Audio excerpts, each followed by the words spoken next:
24 de julio. 2 Crónicas 4:1 hasta 6:11. Salomón también hizo un altar de bronce de 9 metros de largo por 9 metros de ancho y 4 metros y medio de alto. Luego fundió un enorme tazón redondo que medía 4 metros con 60 centímetros de borde al borde, llamado el mar.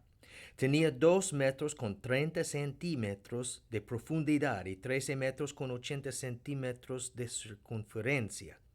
Por debajo del borde estaba rodeado por 2 hileras de figuras que se parecían a bueyes.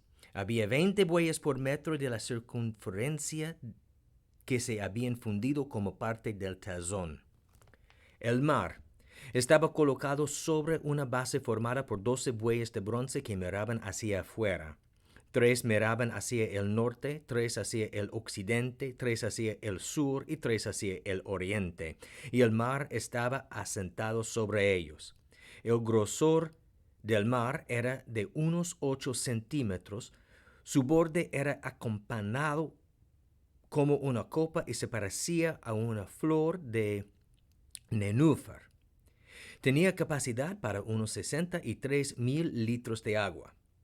También hizo 10 tazones más pequeños para lavar los utensilios que se usaban para las ofrendas quemadas. Colocó 5 en el lado sur y 5 en el lado norte, pero los sacerdotes se lavaban en la mar. Luego fundió 10 candelabros de oro según las especificaciones que se habían entregado y los colocó en el templo. Puso 5 contra la pared sur y 5 contra la pared norte. También hizo 10 mesas y las colocó en el templo, 5 a lo largo de la pared sur y 5 a lo largo de la pared norte. Luego moldeó 100 tazones de oro. Después edificó un atrio para los sacerdotes y también el gran atrio exterior. Hizo puertas para las entradas de los atrios y las revistió de bronce. El gran tazón de bronce llamado el mar fue ubicado cerca de la esquina suroriental del templo. Huram-Abi también hizo los lavamanos, las palas y los tazones que se necesitaban. Finalmente, Huram-Abi terminó todo el trabajo que el rey Salomón le había asignado que hiciera para el templo de Dios. Las 2 columnas, las 2 capiteles conforme de tazón en la parte superior de las columnas, las 2 redes de cadenas entrelazadas que decoraban los capiteles, las 400 granadas que colgaban de las cadenas sobre las capiteles, 2 filas de granadas por cada red de cadenas que decoraban las capiteles sobre las columnas, las carreteras para llevar agua que sostenían los tazones, el mar y los 12 bueyes que los sostenían, los recipientes para la ceniza, las palas, los ganchos para la carne y todos los demás utensilios.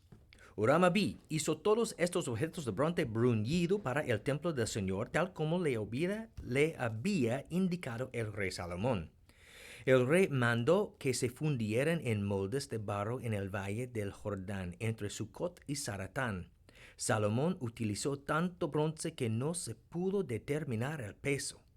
Salomón también hizo todo el mobiliario para el templo de Dios: el altar de oro, las mesas para el pan de la presencia, los candelabros y sus lámparas de oro macizo para que ardieran frente al lugar santísimo como está establecido, las decoraciones de flores, las lámparas y las tenazas, todo el oro más puro, las despiladeras para las lámparas, los tazones, los cucharones y los recipientes para quemar incienso, todo de oro macizo, las puertas para las entradas al lugar santísimo y al salón principal del templo, revestidas de oro.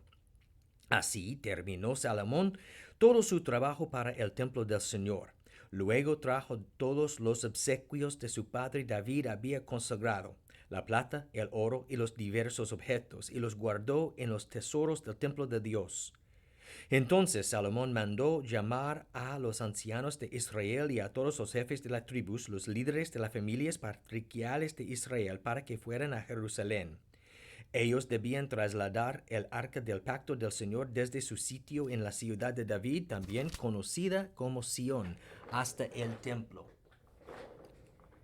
Así que todos los hombres de Israel se reunieron ante el rey durante el festival de las enramadas, que se celebra anualmente a comienzos del otoño. Una vez que estaban presentes todos los ancianos de Israel, los levitas levantaron el arca. Los sacerdotes y los levitas trasladaron el arca junto con la carpa especial y todos los objetos sagrados que había en ella. Delante del arca, el rey Salomón y toda la comunidad de Israel sacrificaron ovejas, cabras y ganado, en tal cantidad que fue imposible llevar la cuenta. Luego los sacerdotes llevaron el arca del pacto del Señor al santuario interior del templo, el lugar santísimo, y la colocaron bajo las alas de los querubines. Los querubines extendían sus alas por encima del arca y formaban una especie de cubierta sobre el arca y las varas para transportarla. Estas varas eran tan largas que los extremos podían verse desde el lugar santo, que está delante del lugar santísimo, pero no desde afuera, y allí permanecen hasta el día de hoy. Lo único que había dentro del arca eran las 2 tablas de piedra que Moisés había colocado en ella en el monte Sinaí, donde el Señor hizo un pacto con los israelitas cuando partieron de Egipto. Luego los sacerdotes salieron del lugar santo. Todos los sacerdotes presentes se habían purificado, estuvieran o no de turno ese día. Los levitas que eran músicos, Asaf, Emán, Jedutún y todos sus hijos y hermanos, vestidos de mantos de lino fino, estaban de pie en el lado oriental del altar y tocaban címbalos, liras y arpas. A ellos se les unieron 120 sacerdotes que tocaban trompetas. Las trompetistas y los cantores se unieron para alabar y dar gracias al Señor. Al son de trompetas, címbalos y otros instrumentos, elevaron sus voces y alabaron al Señor con las siguientes palabras: Él es bueno, su fiel amor perdura para siempre. En ese momento, una densa nube llenó el templo del Señor. Los sacerdotes no pudieron seguir con la celebración a causa de la nube porque la gloriosa presencia del Señor llenaba el templo de Dios. Entonces, Salomón oró: Oh Señor, tú dijiste que habitarías en una densa nube de oscuridad. Ahora te he construido un templo glorioso, un lugar donde podrás habitar para siempre. Luego el rey se dio vuelta hacia toda la comunidad de Israel, que estaba de pie ante él, y después de bendecir al pueblo, dijo: Alabado sea el Señor Dios de Israel, quien cumplió la promesa que le hizo a mi padre David, pues le dijo a mi padre: Desde el día en que saqué a mi pueblo de la tierra de Egipto, nunca escogí una ciudad de ninguna de las tribus de Israel como el sitio donde se construyera un templo para honrar mi nombre. Tampoco elegí a un rey para que guiara a mi pueblo Israel, pero ahora he elegido a Jerusalén como el lugar para que mi nombre sea honrado, y he elegido a David para que sea rey de mi pueblo Israel. Después, Salomón dijo: Mi padre David quería construir este templo para honrar el nombre del Señor, Dios de Israel. Pero el Señor le dijo: Tú querías construir el templo para honrar mi nombre, tu intención es buena, pero no serás tú quien lo haga. Será uno de tus hijos quien construya el templo para honrarme.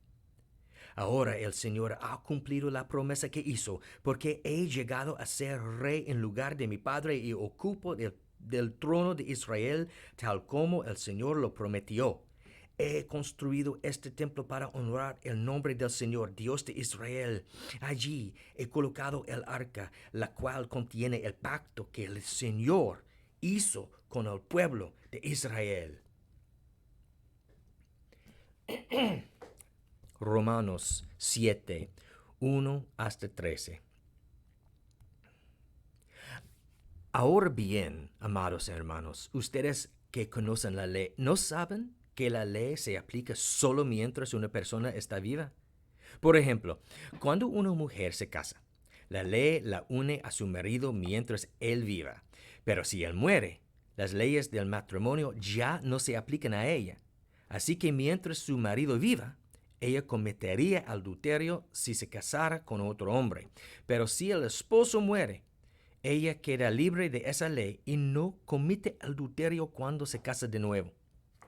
Por lo tanto, mis amados hermanos, la cuestión es el siguiente. Ustedes murieron al poder de la ley cuando murieron con Cristo y ahora están unidos a aquel que fue levantado de los muertos.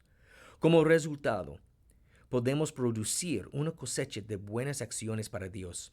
Cuando vivíamos controlados por nuestra vieja naturaleza, los deseos pecaminosos actuaban dentro de nosotros y la ley despertaba esos malos deseos que producían una cosecha de acciones pecaminosas, las cuales nos llevaban a la muerte. Pero ahora fuimos liberados de la ley, porque morimos a ella y ya no estamos presos de su poder.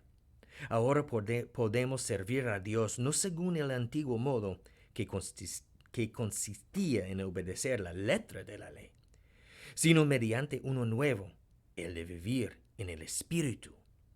Ahora bien, ¿acaso sugiero que la ley de Dios es pecaminosa? De ninguna manera. De hecho, fue la ley la que me mostró mi pecado. Yo nunca hubiera sabido que codiciar es malo si la ley no dijera, no codicéis. Pero el pecado usó ese mandamiento para despertar toda la clase de deseos codiciosos dentro de mí. Si no existiera la ley, el pecado no tendría ese poder. Hubo un tiempo en que viví sin entender la ley. Sin embargo, cuando aprendí, por ejemplo, el mandamiento de no codiciar, el poder del pecado cobró vida y yo morí. Entonces me di cuenta de que los mandatos de la ley, que supuestamente traen vida, trajeran, en cambio, muerte espiritual. El pecado se aprovechó de esos mandatos y me engañó. Usó los mandatos para matarme. Sin embargo, la ley en sí misma es santa y sus mandatos son santos, rectos y buenos. Pero ¿cómo puede ser? ¿Acaso la ley, que es buena, provocó mi muerte? Por supuesto que no. El pecado usó lo que era bueno a fin de lograr mi condena de muerte. Por eso podemos ver qué terrible es el pecado. Se vale de los buenos mandatos de Dios para lograr sus propios fines malvados. Salmo 17, 1 hasta 15. Oración de David. Oh Señor, oye mi ruego pidiendo justicia. Escucha mi grito de auxilio. Presta oído a mi oración, porque proviene de labios sinceros. Declárame inocente, porque tú ves a los que hacen lo correcto. Pusiste a prueba mis pensamientos y examinaste mi corazón durante la noche. Me has escudriñado y no encontraste ningún mal. Estoy decidido a no pecar con mis palabras. He seguido tus mandatos, los cuales me impidieran ir tras la gente cruel y perversa. Mis pasos permanecieran en tu camino. No he vacilado en seguirte. Oh Dios, a ti dirijo mi oración porque sé que me responderás. Inclínate y escucha cuando oro. Muéstrame tu amor inagotable de maravillosas maneras. Con tu gran poder rescatas a los que buscan refugiarse de sus enemigos. Cuídame con cuidarías tus propios ojos. Escóndeme bajo la sombra de tus alas. Protégeme de los perversos que me atacan, del enemigo mortal que me rodea. No tienen compasión. Escucha cómo se jactan. Me rastrean y me rodean a la espera de cualquier oportunidad para tirarme al suelo.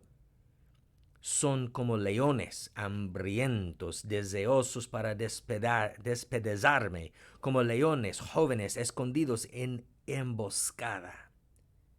Levántate, oh Señor, enfréntalos y haz que caigan de rodillas. Con tu espada rescátame de los perversos. Con el poder de tu mano, oh Señor, destruye a los que buscan su recompensa en este mundo, pero sacia el hambre de los que son tu tesoro. Que sus hijos tengan abundancia y dejen herencia a sus descendientes, porque soy recto, te veré.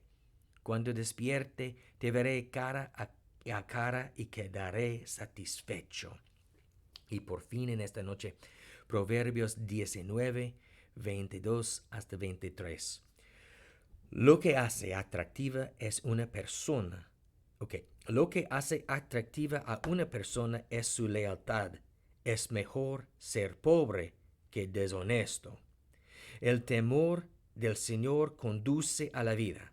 Da seguridad y protección contra cualquier daño.